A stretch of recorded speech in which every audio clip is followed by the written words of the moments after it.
Video like जरूर कर लीजिए और ऐसे वीडियो लगातार फ्री में पाने के लिए चैनल को तुरंत सब्सक्राइब कर लीजिए और बेल आइकन को जरूर टैप कर लीजिए ताकि आगे भी सारे वीडियो आपको मिलते रहे। यूट्यूब में फॉलो करते हैं तो प्लीज ये वाला फ्री टेलीग्राम चैनल जरूर ज्वाइन कर लीजिएगा। सारे नोटिफिकेशन सारे अपडेट यहीं पे आते हैं, ध्यान रखिए।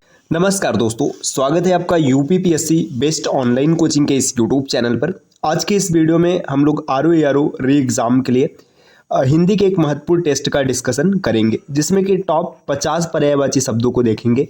तो आप वीडियो को पूरा अंत तक देखिएगा और 50 में से आपके कितने प्रश्न सही होते हैं आप कमेंट करके ज़रूर बताइएगा। तो चलिए शुरू करते हैं आज के इस इंटरेस्टिंग सेशन को। देखिए यहाँ पर पहला प्रश्न दिया गया है कि इनमें से ईर्ष्या का पर्यायवाची कौन सा होगा।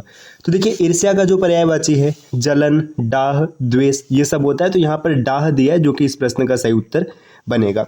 प्रश्न संख्या अगला यहाँ पर दिया हुआ है कि दिए गए विकल्पों में से किशोर का समानार्थी शब्द कौन सा है। देखिए किशोर का मतलब यहाँ पर बालक होता है या फिर तरुण हो गया, तो इसका सही उत्तर हो जाएगा विकल्प डी। अगले प्रश्न पर आते हैं। नेक्स्ट यहाँ पर दिया है इनमें से कोदंड का पर्यायवाची शब्द क्या होगा। देखिए कोदंड का पर्यायवाची धनुष होता है, तो विकल्प डी इस प्रश्न का उत्तर हो जाएगा। प्रश्न संख्या 4 है पाखंडी का पर्यायवाची क्या होगा। देखिए पाखंडी का मतलब क्या होता है, धूर्त होता है। ऐसे भी आप 3 विकल्प देखिए, होशियार, बुद्धिमान और ईमानदार। ये एक तरीके से सकारात्मक शब्द है और पाखंडी नकारात्मक शब्द होता है।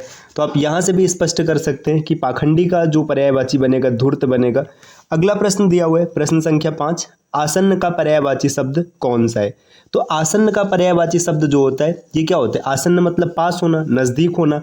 तो विकल्प ए इस प्रश्न का उत्तर हो जाएगा। प्रश्न संख्या 6 दिया है यातुधान का पर्यायवाची कौन है। देखिए यातुधान का मतलब होता है निश्चिचर, तो विकल्प डी इस प्रश्न का उत्तर बन जाएगा। साथियों आप स्क्रीन पर कुछ नंबर देख पा रहे हैं। अगर आप टीम के पेड कोर्सेज को ज्वाइन करना चाहते हैं पीसीएस के कंप्लीट प्रिपरेशन के लिए, तो आप इनमें से किसी भी नंबर पर कॉल या फिर व्हाट्सएप करके जानकारी प्राप्त कर सकते हैं। ये ज्ञान सर का व्हाट्सएप नंबर है, आप यहाँ से व्हाट्सएप के माध्यम से भी जानकारी ले सकते हैं। आते हैं अगले प्रश्न पर। प्रश्न संख्या 7 देखिए यहाँ पर दिया हुआ है कि राजा का पर्यायवाची होगा। तो राजा का पर्यायवाची क्या होता है, नरेश हो गया, नृप हो गया। तो नृप सीधा सीधा दिख रहा है, विकल्प 20 प्रश्न का उत्तर बन जाएगा। प्रश्न संख्या 8 दिया गया, दिए गए शब्द का पर्यायवाची ज्ञात कीजिए। अंकुश, अंकुश का मतलब क्या होता है, किसी पर रोक लगाना, पाबंदी लगाना। विकल्प ए इस प्रश्न का उत्तर बनेगा। अगला प्रश्न यहाँ पर है प्रश्न संख्या 9, इनमें से कौन सा शब्द त्रुटि का पर्यायवाची नहीं है। देखिए त्रुटि का पर्यायवाची नहीं है। त्रुटि मतलब गलती, सही है, अशुद्धि भी होता है और भूल चूक, ये तीनों त्रुटि के पर्यायवाची हैं। तो पल जो है ये त्रुटि का पर्यायवाची नहीं बनेगा। अगला प्रश्न यहाँ पर दिया है विचित्र के 3 समानार्थी शब्द दिए गए, उस शब्द का चयन कीजिए जो उसका समानार्थी नहीं है। विचित्र मतलब अनूठा, बिल्कुल सही है। विलक्षण ये भी बिल्कुल सही है और भिन्न ये भी इसका पर्यायवाची होगा। जबकि रहस्यमय ये विचित्र का पर्यायवाची नहीं होगा। विकल्प सी इस प्रश्न का उत्तर बन जाएगा।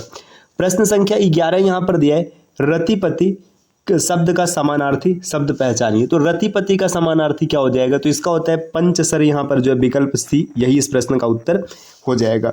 साथियों अगले प्रश्न पर आते हैं। प्रश्न संख्या 12 दिया है फल का पर्यायवाची शब्द क्या होगा। तो फल का पर्यायवाची देखिए यहाँ पे फरेब, फड़ी, परिणाम और फिराक दिया है। तो फल मतलब किसी चीज के परिणाम की बात हो रही है, रिजल्ट की बात है, तो विकल्प सी उत्तर बनेगा। प्रश्न संख्या 13 यहाँ पर दिया हुआ है समान अर्थ बताने वाले शब्द को क्या कहलाते हैं। तो बहुत ही सामान्य सा प्रश्न है। समान अर्थ बताने वाले शब्द को समानार्थी या फिर पर्यायवाची कहते हैं। विकल्प सी इस प्रश्न का उत्तर होगा। अगला प्रश्न है प्रश्न संख्या 14, निम्नलिखित में से कौन सा शब्द पताका का पर्यायवाची नहीं है।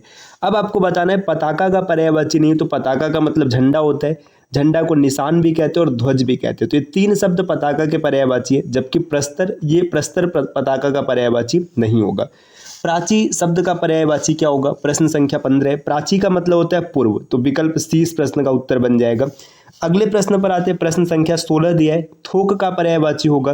तो जो थोक शब्द है थोक का पर्यायवाची क्या होता है। देखिए थोक का मतलब अधिक होना, पर्यायी होना। तो विकल्प डी इस प्रश्न का उत्तर बनेगा। प्रश्न संख्या 17 यहाँ पर दिया है दिए गए विकल्पों में से किल्विस का समानार्थी शब्द चुनिए। देखिए किल्विस का मतलब होता है पाप। तो विकल्प सी इस प्रश्न का उत्तर बन जाएगा। अगले प्रश्न पर आते हैं। प्रश्न संख्या 18, उसके प्राण पखेरु उड़ गए में पखेरु किसका शब्द पर्यायवाची होगा या फिर पखेरु का पर्यायवाची क्या होगा, ये आपको बताना है। देखिए पखेरु, खग, विहग ये सब पंछी के पर्यायवाची हैं। विकल्प ए इस प्रश्न का उत्तर बनेगा। प्रश्न संख्या 19 दिया है साथियों कि संरचना का पर्यायवाची क्या होता है। देखिए संरचना, किसी चीज की संरचना आपने पढ़ा है, संरचना का मतलब होता है उसका बनावट होना, उसका गठन किस प्रकार का है, तो 19 का बी सही उत्तर बनेगा। अगले प्रश्न पर आते हैं, प्रश्न संख्या 20 है, इनमें से कौन सा शब्द उच्च का समानार्थी नहीं है। देखिए उच्च का समानार्थी, उच्च मतलब श्रेष्ठ होता है, बड़ा भी होता है और उठा हुआ भी होता है, तो टीला इसका समानार्थी नहीं होगा। प्रश्न संख्या 21 दिया है, कौन सा शब्द दैत्य का पर्यायवाची नहीं है। अब बताना है कि दैत्य का पर्यायवाची, दैत्य मतलब दानव होता, देखिए हो जाएगा, राक्षस भी हो जाएगा और निशाचर ये भी हो जाएगा, तो भूसुर जो शब्द लिखा है ये दैत्य का पर्यायवाची नहीं बनेगा। प्रश्न संख्या 22 दिया है, निम्नलिखित में से कौन सा शब्द समान अर्थ वर्ग का नहीं है। आपको बताना है कि इन 4 शब्दों में से कौन ऐसा है जिसका अर्थ एक जैसा नहीं। देखिए कष्ट, दुख और पीड़ा, इन तीनों का अर्थ एक जैसा होता है, लेकिन भय ये सबसे अलग है। प्रश्न संख्या 23 यहाँ पर है, चंदन शब्द का पर्यायवाची इसमें से कौन सा होगा, तो चंदन का पर्यायवाची मलयज होता है, विकल्प ए इस प्रश्न का उत्तर बन जाएगा। अगले प्रश्न पर आते हैं साथियों, 24 नंबर का प्रश्न दिया हुआ है यहाँ पर, दिए गए विकल्पों में से आपको भाल का पर्यायवाची बताना है। तो भाल का मतलब होता है मस्तक, माथा, ललाट, तो ये हो जाएगा विकल्प बी। 25 नंबर का है प्रश्न, दिए गए विकल्पों में संक्षिप्त का अर्थ क्या होता है, तो संक्षिप्त मतलब मुक्तसर, विकल्प 20 का उत्तर बनेगा। अगले प्रश्न पर आते हैं, प्रश्न संख्या 26 यहाँ पर दिया है, बहुत ही सामान्य सा प्रश्न दिख रहा है कि जो पथ शब्द है इसका उचित समानार्थी शब्द क्या होगा। तो पथ मतलब क्या होता है, पथ की बात करेंगे तो मार्ग, रास्ता, ये हो जाएगा विकल्प ए। 27 नंबर का प्रश्न यहाँ पर दिया है कि अरविंद, अरविंद का पर्यायवाची नहीं है। तो देखिए अरविंद का मतलब कमल होता है, जब कमल होता है तो पंकज, जलज और अंबुज, ये कमल के पर्यायवाची, तो मिलिंद इस शब्द का सही उत्तर बन जाएगा। अरविंद का पर्यायवाची मिलिंद नहीं होगा। अगले प्रश्न पर आते हैं, प्रश्न संख्या 28 दिया हुआ है, इसमें आपको बताना है कि नौकर शब्द का पर्यायवाची क्या होगा। देखिए नौकर, नौकर का पर्यायवाची क्या होता है, तो देखिए परिचालक, अंशज और आर्यपुत्र, ये तीनों नहीं होंगे। नौकर का होता है दास, परिचारक, सेवक, भृत्य, तो विकल्प डी इस प्रश्न का उत्तर बनेगा। 29 नंबर का प्रश्न इसमें दिया हुआ है कि आपको बताना है कि ओझल का पर्यायवाची शब्द नहीं है। देखिए ओझल का मतलब विलुप्त हो जाना, अदृश्य हो जाना, अंतर्धान हो जाना, तो अदृश्य यहाँ पर है, अंतर्धान है, तिरोहित है, तो ये तीनों पर्यायवाची आपस में, जो रोशनी शब्द है ये ओझल का पर्यायवाची नहीं है। अगले प्रश्न पर आते हैं, प्रश्न संख्या 30 यहाँ पर दिया हुआ है कि इसमें से जो कादंबरी है, कादंबरी का समानार्थी नहीं है। तो आपको ये बताना है कादंबरी का समानार्थी कौन नहीं है। कादंबरी मतलब मैना, बिल्कुल सही है। सरस्वती, ये भी सही है। मदिरा को भी कादंबरी कहते हैं, लेकिन लक्ष्मी, लक्ष्मी को कादंबरी नहीं कहते। प्रश्न संख्या 31 यहाँ पर दिया हुआ है, आपको बताना है कि देखिए 4 शब्द दिए गए, 4 विकल्प है, इसमें से आपको चयन करना है जो गरुड़ का पर्यायवाची नहीं है। तो गरुड़ का पर्यायवाची नहीं, देखिए वैनते गरुड़ को कहते हैं, पक्षीराज भी गरुड़ को कहते हैं, खगेश भी कहते हैं, लेकिन विघ्नेश, विघ्नेश मतलब जो विघ्न को हरने वाला है, तो ये गरुड़ को नहीं कहते, ये गणेश को कहते हैं। प्रश्न संख्या 32 यहाँ पर दिया हुआ है कि इनमें से कदर शब्द का पर्यायवाची कौन सा नहीं है। देखिए कदर का मतलब आदर होना, श्रद्धा होना, किसी का महत्व करना, तीनों हो जाएगा, तो विस्मय कदर का पर्यायवाची नहीं होगा।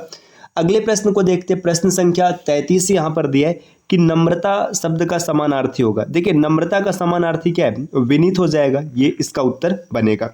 प्रश्न संख्या 34 यहाँ पर दिया है, जनार्दन किसका पर्यायवाची है। आपको ये बताना है कि जनार्दन किसका पर्यायवाची बनेगा। जनार्दन भगवान विष्णु को कहते हैं, विकल्प सी इस प्रश्न का उत्तर हो जाएगा। प्रश्न संख्या 35 दिया है, निम्न में से पंडित शब्द का पर्यायवाची, पंडित का मतलब जो ज्ञानी है, विद्वान है, तो उसको पंडित कहते हैं, विकल्प 20 प्रश्न का उत्तर बनेगा।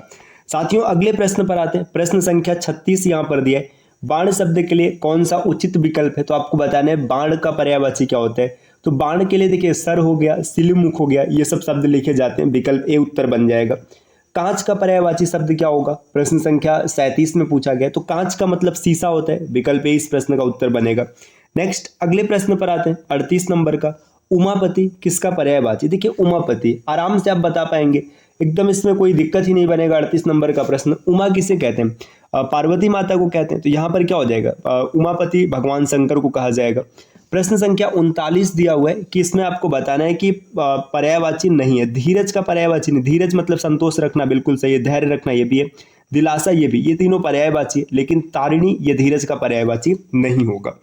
प्रश्न संख्या 40 यहाँ पर दिया है कि इसमें से कौन सा ऐसा शब्द है जो स्त्री का पर्यायवाची है। देखिए 40 में यहाँ पर दिया कलत्र, दारा, कांता, ये सब स्त्री के पर्यायवाची होते हैं, तो इसका उत्तर होगा विकल्प डी। प्रतिष्ठा का अर्थ कौन सा विकल्प दर्शाता है? तो 41 नंबर का प्रश्न ये पूछ रहा है प्रतिष्ठा। आप गांव में या फिर शहर में कहीं भी रहते हैं, आपने ऐसा शब्द जरूर सुना होगा, प्रतिष्ठा, मान, सम्मान, तो विकल्प सी इस प्रश्न का उत्तर हो जाएगा। साथियों अगला प्रश्न यहाँ पर दिया है, प्रश्न संख्या 42 है कि गोष्ठी शब्द का पर्यायवाची कौन सा है? तो गोष्ठी का मतलब क्या होता है? सभा करना, संगठन बनाना, विकल्प 20 का उत्तर बनेगा। आंगन का पर्यायवाची कौन सा है? प्रश्न संख्या 43 में पूछा गया है। आंगन, अंगना, बहुत ही आराम से आप निकाल पाएंगे इसको। अगला प्रश्न यहाँ पर दिया है, प्रश्न संख्या 44, इनमें आपको बताना है कि नाग का पर्यायवाची कौन सा है? तो नाग, देखिए हाथी को नाग भी कहते हैं। देखिए आपने पढ़ा होगा कहीं ना कहीं, मतंग, हाथी, नाग, ये सब समानार्थी शब्द है, तो विकल्प 20 का उत्तर बनेगा। अगला प्रश्न है कि इसमें से आप हाथी का समानार्थी कौन सा नहीं है, ये आपको बताना है। तो देखिए हस्त, हस्त का मतलब हाथ होता है, न कि हाथी होता है, तो विकल्प ए इसका उत्तर बनेगा। नेक्स्ट अगला प्रश्न दिया 46 नंबर का, इसमें आपको बताना है कि कौन सा शब्द गणेश का पर्यायवाची नहीं है। देखिए आपको गणेश का पर्यायवाची नहीं है ये पूछा गया। देखिए एकदंत, विनायक, हेरम्ब, ये तीनों गणेश के पर्यायवाची होते हैं। है वदन, ये नहीं होगा। प्रश्न संख्या 47 में आपको बताना है कि कौन सा विकल्प ऐसा है जो गलत है। देखिए यहाँ पर दिया है कमल, जलज, पंकज, सरोज, बिल्कुल सही है। पुष्प का कुसुम, फूल, सुमन, ये भी सही है। सरस्वती का गिरा, भारती और वाणी, ये भी सही है। दिवस, याम, वासर, ये सूर्य के पर्यायवाची नहीं होते, तो विकल्प डी इस प्रश्न का गलत है, यही उत्तर बनेगा। प्रश्न संख्या 48, 49 और 50, अब 3 प्रश्न और बचे। अगला प्रश्न, इनमें से बृहत का पर्यायवाची क्या है? तो आपको बताना है वृहत। वृहत का मतलब अधिक होना, व्यापक होना, बड़ा होना, तो विकल्प डी उत्तर बनेगा। प्रश्न संख्या 49 दिया है, समानार्थी शब्द के आधार पर यमुना के लिए कौन सा विकल्प सही है, आपको ये बताना है। तो देखिए तरंगिनी, तटिनी, कालिंदी, ये गलत हो जाएगा, क्योंकि देखिए यहाँ पर कालिंदी तो सही है लेकिन और शब्द गलत है। आगे दिया है अम्बुद, कालिंदी और सूर्यसुता। सूर्यसुता सही है लेकिन अन्य सभी गलत है। नेक्स्ट है कालिंदी, सूर्यसुता और कृष्णा, यही इसका सही उत्तर हो जाएगा। अगले प्रश्न पर आते हैं, प्रश्न संख्या 50 यहाँ पर दिया है कि नीचे दिए गए विकल्पों में से कौन सा विकल्प गलत है, आपको ये बताना है। यहाँ पर देखिए बादल, बादल का पर्यायवाची मेघ, वायु, समीर लिखा है। वायु, समीर ये सब बादल के नहीं होंगे, सब हवा के होंगे, यही गलत हो गया, तो आगे चेक करने की आवश्यकता ही नहीं है। तो ये हम लोगों का एक और टेस्ट रहा जो कि RO री एग्जाम के लिए काफ़ी महत्वपूर्ण है। साथियों अगर आप RO री एग्जाम की कंप्लीट हिंदी फ्री में पढ़ना चाहते हैं तो आप चैनल को सब्सक्राइब कर लीजिएगा। टेस्ट के माध्यम से हम लोग हिंदी की ऐसी प्रिपरेशन करेंगे कि आप 60 में आराम से 55+ स्कोर कर पाएंगे। लेकिन क्या आप 55+ स्कोर करके सिलेक्शन ले पाएंगे? जी नहीं, सिलेक्शन लेने के लिए आपको कम से कम 85-55 वाले फार्मूले पर काम करना पड़ेगा। तो GS को कंप्लीट प्रिपेयर करने के लिए आपको स्टडी फॉर सिविल सर्विसेज के पेड कोर्सेज को ज्वाइन करने की आवश्यकता होगी, जिसके लिए आप इनमें से किसी भी नंबर पर कॉल या फिर व्हाट्सएप करके जानकारी प्राप्त कर सकते हैं। आप किसी भी नंबर पे मैसेज कर सकते हैं या फिर कॉल भी कर सकते हैं। ये ज्ञान सर का व्हाट्सएप नंबर है, आप यहाँ से व्हाट्सएप के माध्यम से भी जानकारी प्राप्त कर सकते हैं। तो मिलते हैं साथियों आपसे नेक्स्ट वीडियो में कुछ नए इन्फॉर्मेशन के साथ, तब तक के लिए नमस्कार।